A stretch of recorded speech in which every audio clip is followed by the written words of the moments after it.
नमस्कार मंडळी, अर्चना लाईफस्टाईल या चॅनल मध्ये तुमचे मनापासून स्वागत आहे। भगवान महादेवाची कृपा प्राप्त करण्यासाठी आणि मनातील सर्व इच्छा पूर्ण करण्यासाठी 16 सोमवारचे व्रत हे अत्यंत प्रभावी मानले जाते। हे व्रत कसे करावे, पूजेची पद्धत कोणती आणि कोणते नियम पाळावेत याविषयी संपूर्ण माहिती आजच्या व्हिडिओमध्ये आपण पाहणार आहोत, त्यामुळे व्हिडिओ शेवटपर्यंत नक्की पहा।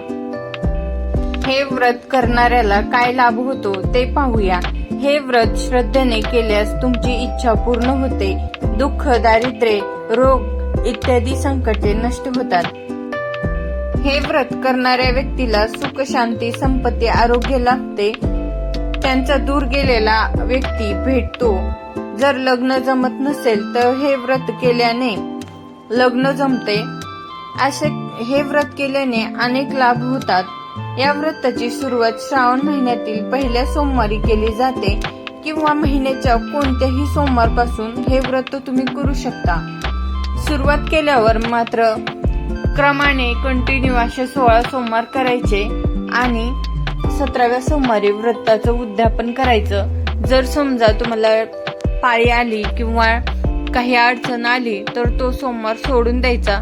जर त्या दिवशी तुम्हाला पूजा करणं नाही झाला, फक्त तुम्ही उपवासच केला, तुम्ही प्रवासाला गेला असाल तर अशा वेळेस फक्त तुम्ही उपवास करायचा आणि उपवास सोडायचा। नंतर म्हणजे समजा तुम्ही खडीसाखर खाऊन सोडत असाल किंवा चुरम्याचे लाडू करून खात असाल तर फक्त एक लाडू करायचा आणि त्या दिवशी तो उपवास सोडायचा आणि परत त्यानंतर दुसरा सोमवार आला की त्याचप्रमाणे सगळे नियम धर्म पाळून व्यवस्थित सोमवार करायचा। अशा प्रकारे पूर्ण 16 सोमवार पूजा मांडून व्यवस्थित उपवास सोडलेले सोमवार धरायचे आणि 17व्या येणाऱ्या सोमवारी उद्यापन करायचं। तुम्ही 16 सोमवारचे व्रताची सुरुवात केली असेल तर सोमवारी काय करायचं, लवकर उठून आंघोळ करून घ्यायचं, सगळे कामं आपले आवरून घ्यायचे। त्यानंतर दिवसभर महादेवाचा जप करायचा मनातल्या मनात आणि संध्याकाळी 4-5 वाजता आपण काय करायचं, आंघोळ परत करून घ्यायची। त्यानंतर आपला प्रसाद बनवून घ्यायचा आणि सर्व पूजेचे साहित्य घेऊन एका ठिकाणी बसायचं आणि सर्व पूजेची मांडणी करून घ्यायची। मी इथे व्हिडिओमध्ये पूर्ण पूजेची मांडणी दाखवत आहे, त्याप्रमाणे पूजेची मांडणी करून घ्यायचं। फक्त जे खाली मी लाल वस्त्र अंथरलेलं आहे ते तुम्ही पांढरं वस्त्र पण अंथरू शकता। श्री शंकराचा फोटो असेल तर ठेवा, नसेल तर फक्त पिंडी ठेवली तरी पण चालते। आणि अशा प्रकारे कलश मांडून व्यवस्थित पूजा मांडणी करून पूजेची सुरुवात करायची। 5 वाजता आंघोळ झाली की आपण सुरुवातीला नैवेद्य करून घ्यायचा, म्हणजे आपल्याला पूजा झाल्याच्या नंतर त्रास होत नाही। तर आपण जो नैवेद्य करणार आहोत तो एकदम सोहळ्यात करून घ्यायचा, बिलकुल अंगावर नवीन वस्त्र घालून व्यवस्थित नैवेद्य करून घ्यायचा, कुठेही शिवाशिव होऊ द्यायची नाही। आणि तसाच नैवेद्य घेऊन पूजेच्या ठिकाणी यायचं आणि पूजेचं साहित्य पण एकत्र गोळा करून आणि पूजेला बसायचं। एकदा पूजेला बसलं की व्यवस्थित पूजा करूनच उठायचं तिथून। पूजा करताना देव आपल्या मनातील भाव बघतो, त्यामुळे पूजा मनाभावापासून करायची व्यवस्थित, त्यामुळे महादेव आपल्याला प्रसन्नच होतात। तुम्ही जर उपवास चुरम्याच्या लाडूने करत असाल तर एक चुरम्याचा लाडू महादेवाला अर्पण करायचा, एक चुरम्याचा लाडू गाईला द्यायचा किंवा लहान मुलांना वाटायचा आणि एक जो उरलेला असतो तो स्वतः खायचा। असं करून उपवास सोडावा। हा उपवास दिवसभर कोण कोण पाणी न पिता करतात किंवा कोण कोण पाणी पितात, चहा पितात, फलाहार पण करू शकतो। पुस्तकामध्ये तसं सांगितलेले आहे। कोणाला जर उपवास सहन होत नसेल तर त्याने काय करायचं, गव्हाच्या रव्याचा गुळ व तूप घातलेला शिरा किंवा खीर खाऊ शकता। फक्त नियम एवढा आहे की त्या दिवशी मीठ अजिबात खाऊ नये।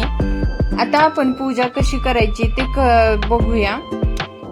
सुरुवातीला सुपारीचा अभिषेक करून घेतला।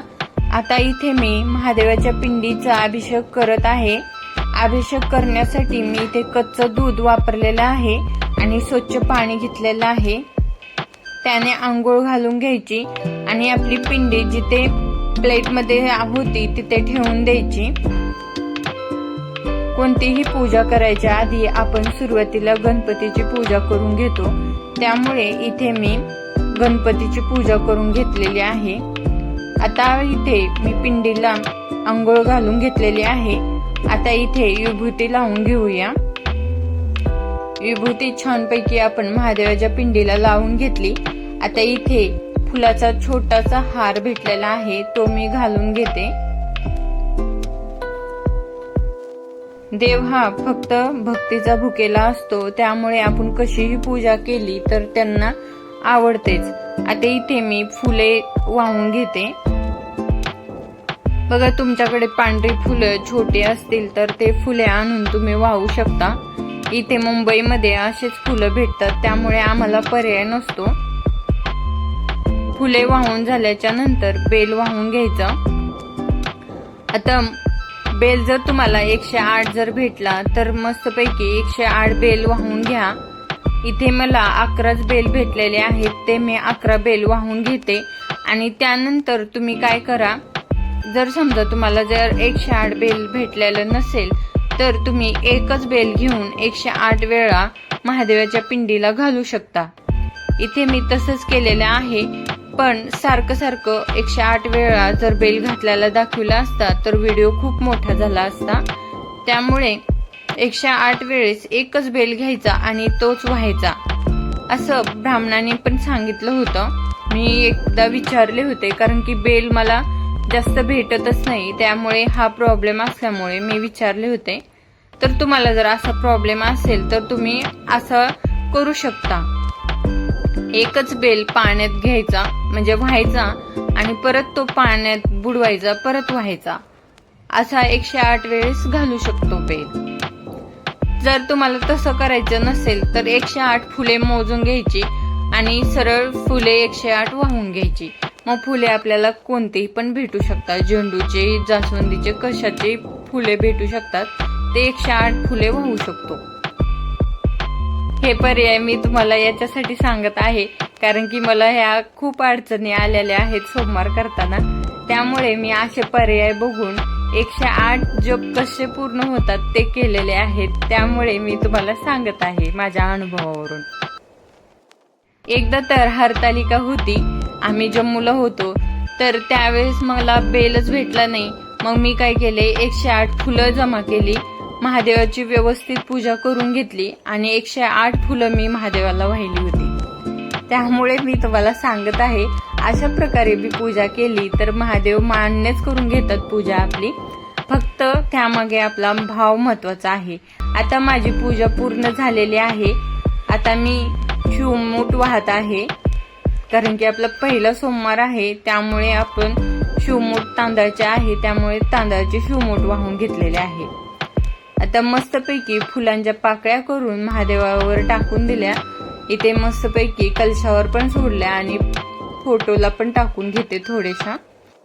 कोणतीही पूजा मांडणी केल्याच्या नंतर अशा थोड्याशा पाकळ्या छानपैकी टाकल्या की पूजा खूप सुंदर दिसते, त्यामुळे मला खूप असं आवडतं. 16 सोमवारीची पूजाची सुरुवात करायची म्हणलं की मन खूप घाबरतं, तर तुम्ही घाबरून न जाता बिनधास्त 16 सोमवाराची सुरुवात करा. तुम्ही बघा, सुरुवात केल्यावरच तुम्हाला किती सुंदर असा अनुभव येतो. आणि तुम्हाला पूजा करायची खूप इच्छा असेल तर बिनधास्त विचार न करता पूजाला सुरुवात करून घ्या आणि पूजा करा. तुम्हाला एक सांगायचं आहे की तुम्हाला वाटत असेल खरंच 16 सोमवाराची पूजा केल्याच्या नंतर इच्छा पूर्ण होते का, तर मी सांगते स्वतःच्या अनुभवावरून, कारण की मला चांगला अनुभव आलेला आहे की 16 सोमवारचे व्रत केल्याच्या नंतर जी तुमच्या मनात जी इच्छा आहे ती खरीच पूर्ण होते. पण ती इच्छा आपल्या मनापासून असायला पाहिजे आणि मनाभावापासून आपण पूजा केली पाहिजे महादेवाची, तर तुमची इच्छा खरंच नक्कीच पूर्ण होते. तुम्ही 16 सोमवार चालू करणार आहेत का ते मला कमेंट करून सांगा. आणि जर केलेले असाल याआधी पण, तर तुम्हाला कसा अनुभव आलाय ते पण मला कमेंट करून सांगा, कारण की मला तर खूपच सुंदर असा अनुभव आलेला आहे. 16 सोमवाराची पूजा पूर्ण झाली त्यानंतर मी या पुस्तकातून कथा वाचून घेतली, त्यानंतर शिवस्तुती वाचून घेतली आणि नंतर पुस्तकामध्ये शेवटी आरती पण दिलेली आहे, ती आरती म्हणून पूर्ण पूजा करून घ्यायची। पूजा झाल्याच्या नंतर पोथी वाचून घ्यायची। पोथी वाचल्याच्या नंतर प्रार्थना करायची महादेवांना। त्यानंतर साम शिवाष्टक वाचून घ्यायचं। ते वाचून झाल्याच्या नंतर शिवस्तुती आहे ते पण वाचून घ्यायचं। शिवस्तुती जे आहे कैलास राणा शिवचंद्रमौळी ही शिवस्तुती वाचून घ्यायची। हे झाल्याच्या नंतर आरती करून घ्यायची। अशी पूजा केल्याच्या नंतर खूप मनाला समाधान भेटते। एकदा करून बघा, ही पूजा खूप सुंदर आहे आणि खूप मोठा अनुभव देणारी पूजा आहे। हे व्रत केल्यानं सगळ्यांना सुख समाधान लाभतं। आता माझी पूर्ण पूजा झालेली आहे, खूप प्रसन्न वाटत आहे। आता मी मस्तपैकी आरती करून घेते। जी आपली मराठी आरती आहे लवलवते विक्राळा तीच आरती करून घेते। सुरुवातीला मी गणपतीची आरती केली आणि नंतर श्री शंकराची आरती करून घेतली। तर मंडळी, ही होती 16 सोमवाराची व्रताची संपूर्ण माहिती। ही माहिती तुम्हाला कशी वाटली ती मला कमेंट करून सांगा। व्हिडिओ आवडला असेल तर लाईक करा, शेअर करा आणि अर्चना लाईफस्टाईल या चॅनलला नक्की सबस्क्राईब करा। पुन्हा भेटूया अशाच नवीन व्हिडिओमध्ये। तोपर्यंत श्री स्वामी समर्थ। ओम नमः शिवाय। हर हर महादेव।